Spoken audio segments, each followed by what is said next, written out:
Hello, I'm going to talk about outcomes after angiography with sodium bicarbonate and acetylcysteine, presented by Aislinn Alvarez Rendon, teacher Dr. Young Moscoso. Now, definition.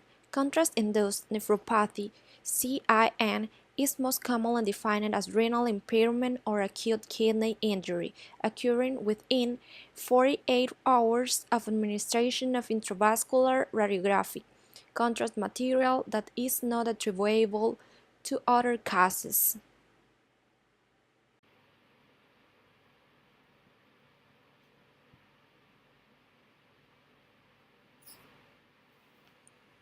Contrast-induced nephropathy, using baseline kidney function to determine prognosis.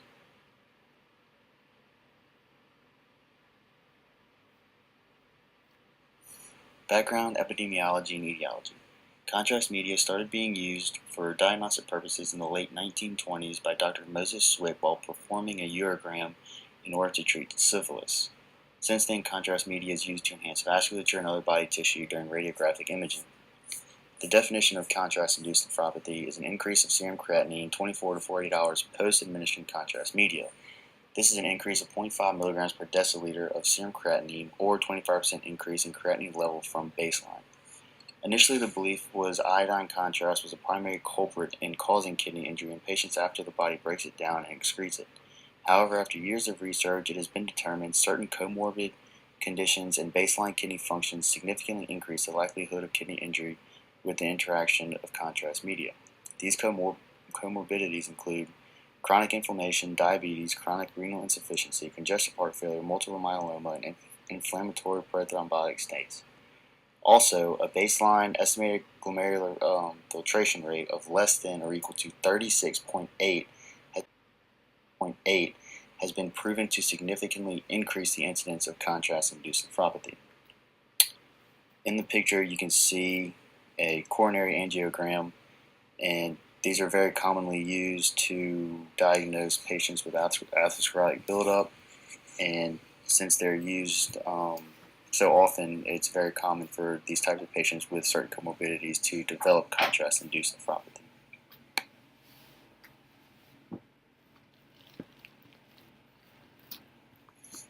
Pathophysiology. The exact mechanism is unknown, however, there are several theories, some more accepted than others. One theory includes renal vasoconstriction of various causes and direct cytotoxic effects of the contrast agent itself. Renal blood flow may be decreased up to 30 to 45% less than baseline flow for several hours after contrast media. This is secondary to vasoconstriction resulting in hypoxia, which is mediated by nitric oxide and prostaglandins.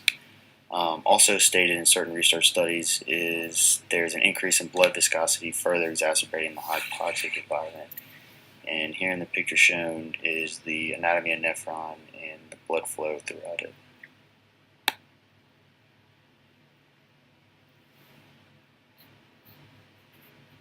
Signs, symptoms, and clinical presentation.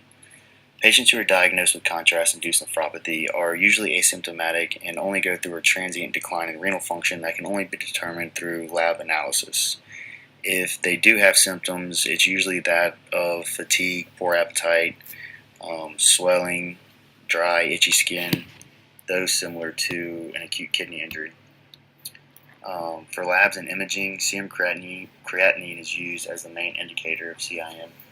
Urinalysis is ordered to exclude other possible etiologies. A urinary sediment would demonstrate a muddy brown granular epithelial cell cast, along with free renal tubular epithelial cells. A fractional excretion of sodium. It's typically less than 1% in CIN. Greater than 2% indicates other etiology. Ultrasound is another modality of diagnosis which would demonstrate similar results to acute renal failure if severe enough. However, ultrasound isn't very often used.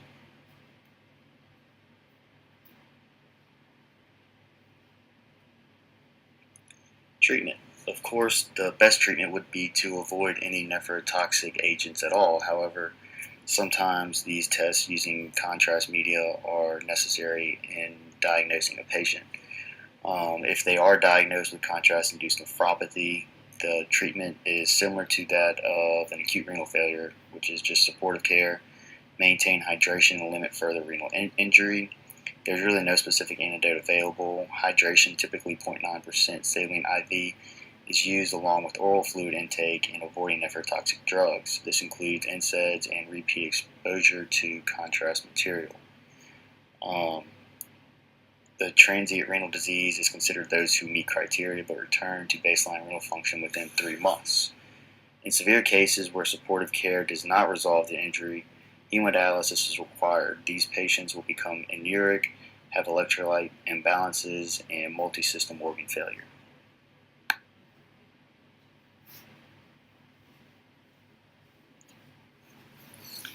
Prevention. As mentioned before, this would be the best form of treatment. However, if you can't avoid using contrast media, you would want to start with risk stratification by determining the estimated GFR and creatinine clearance. This incorporates body habitus, gender, age, race, and allows a patient-specific indicator of baseline renal function. You would want to avoid nephrotoxic drugs. This includes NSAIDs, loop diuretics, and metformin. This should all be stopped 24 hours prior to contrast administration and not restarted until at least 48 hours after receiving the contrast media. You always want to rehydrate, hydrate before by increasing intravascular volume. You limit the amount of vasoconstriction and hypoperfusion. By choosing the appropriate contrast media, you can also decrease the chances of developing CIN. Low osmolar along with isoosmolar contrast media has been proven to be the safest. You can always consider alternate modalities. This includes ultrasound, MRI, and plain radiography.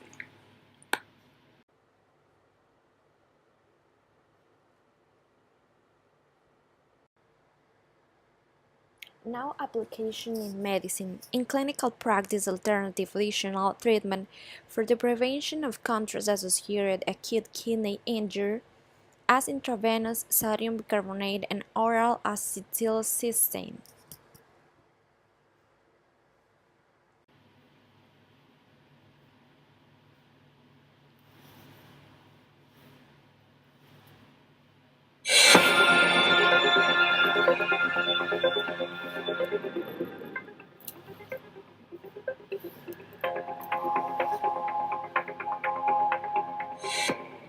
The PRESERVE trial, which was presented today at American Heart Association and published in the New England Journal of Medicine, was addressing a problem that we continue to have in medicine, which is how can we prevent contrast nephropathy? How can we prevent kidney injury from receiving contrast? So, there have been a number of small to modest-sized trials that have looked at various strategies, and two of them that had at least a theoretic basis for some interest were sodium bicarbonate and N-acetylcysteine to alkalize the urine to provide some protection against some of the ischemic injury from oxygen radicals. So these treatments still have been used some, even though the aggregate evidence to date has not been particularly supportive of their use. But nonetheless, this is a worthwhile trial, the PRESERVE trial. It ended up being 5,200 patients. It was stopped early, actually, because of futility, which is important. But it took 5,200 patients and randomized them in an efficient way, in a factorial way, to each of these treatments. So I think that's a strength of the trial, using a factorial design. So half got N-acetylcysteine versus control, and half got bicarbonate versus control. 5,200 patients. The primary outcome was death, dialysis, or at least a 50% increase in creatinine at 90 days. I also think that's a good outcome. No one can argue that those are events that one would like to avoid. So in fact, the trial showed no difference between the treatments. And this is important. I think this, in a sense, nails down the fact that we should not be wasting time and energy using bicarbonate or N-acetylcysteine to prevent contrast-related kidney injury. Now, the trial did use hydration because we do know that being dehydrated before contrast exposure is associated with increased risk of kidney injury. So we still encourage people to prehydrate, especially anybody who might be dehydrated, limit contrast exposure, limit other nephrotoxins, but we can skip the bicarbonate and the N-acetylcysteine.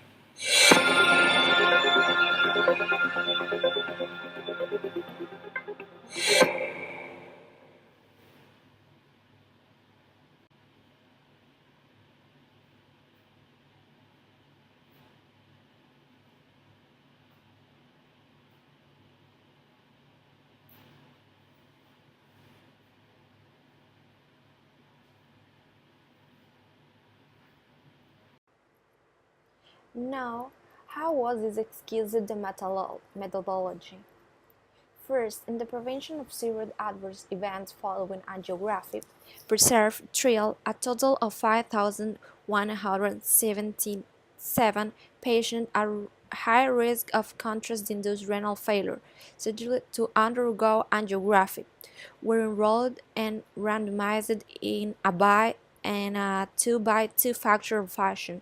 The first randomized interventional treatment compared intravenous 1.26% sodium bicarbonate versus 0.9% sodium chloride, while the second test treatment compared other N-acetylcysteine 102,000 milligrams versus placebo twice daily for 4 days after angiography.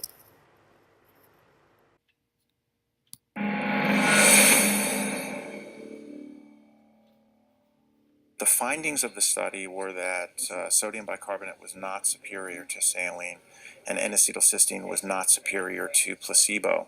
So the importance of this is that it will now establish a sound evidence basis for how providers can approach patients who have chronic kidney disease who are undergoing angiograms. And it provides a clear evidence basis for the administration of saline, and in our view it eliminates any doubt as to whether sodium bicarbonate may provide additional benefit above and beyond saline, and whether N-acetylcysteine is at all effective. For a long time, we've used sodium bicarb or N-acetylcysteine as sort of simple, easy answers to potentially treat a bad problem. The idea that contrast-induced nephropathy was a big problem in medicine. We had these simple, cheap solutions.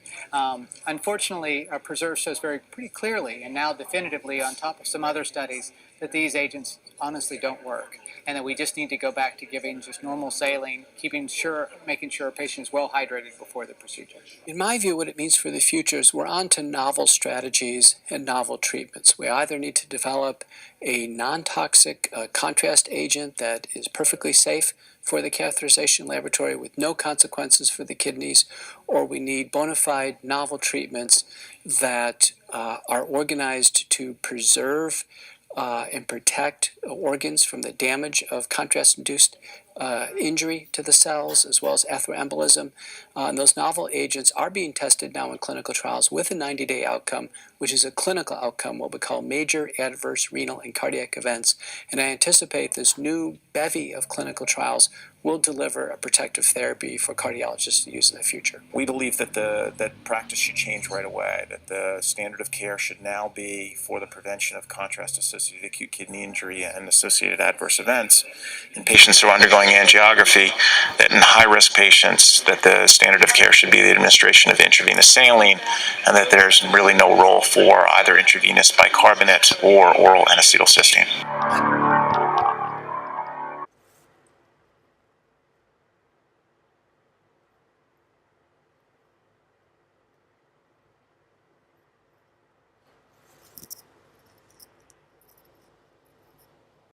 Now, what is the main result? PRESERVE trial was stopped prematurely for futility after a pre-specified interim analysis.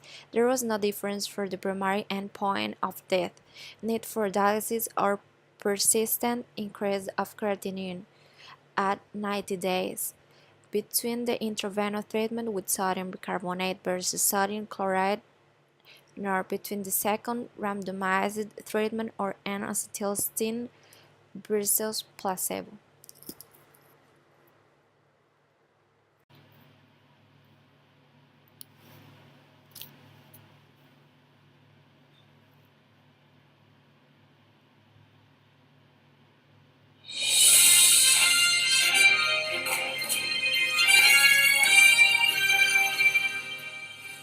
I'm Peter Block here in Anaheim, California at the AHA annual meeting for On the Scene. To my left is Stephen Weisport from the VA in Pittsburgh.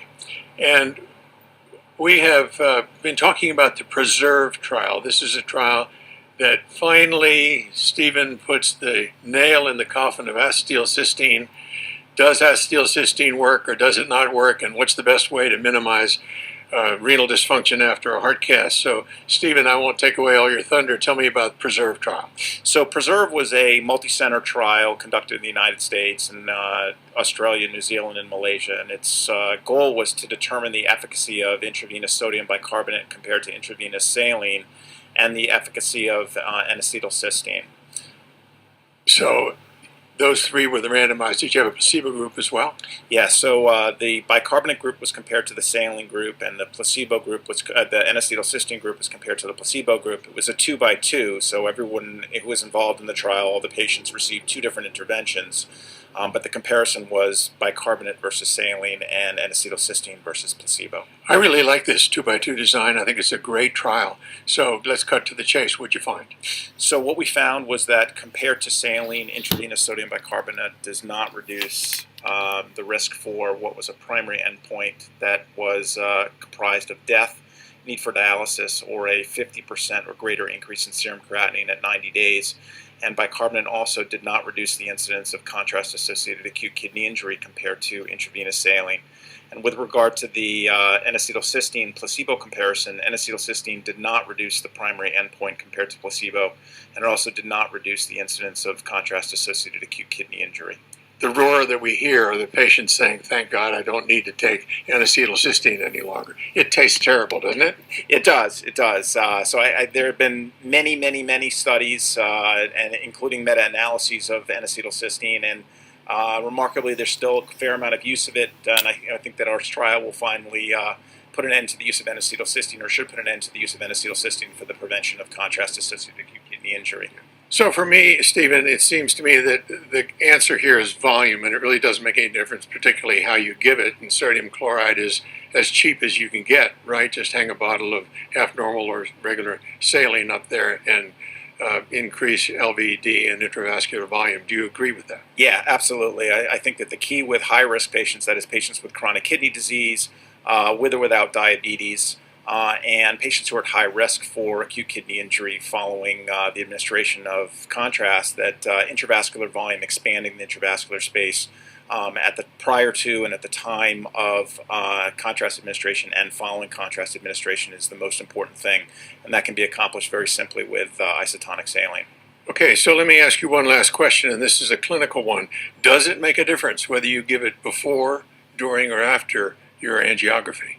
So we didn't specifically look at that question. I think the general thought is that administration of volume prior to, during, and most specifically afterwards to keep urine flow brisk following the procedure is the standard of care. There haven't been good studies that have compared pre versus post fluids.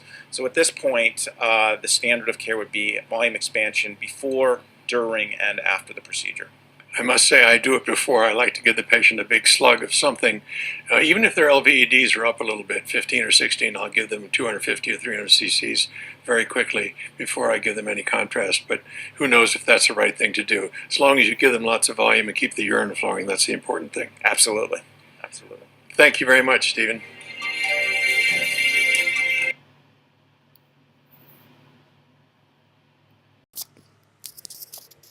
And finally, the conclusion.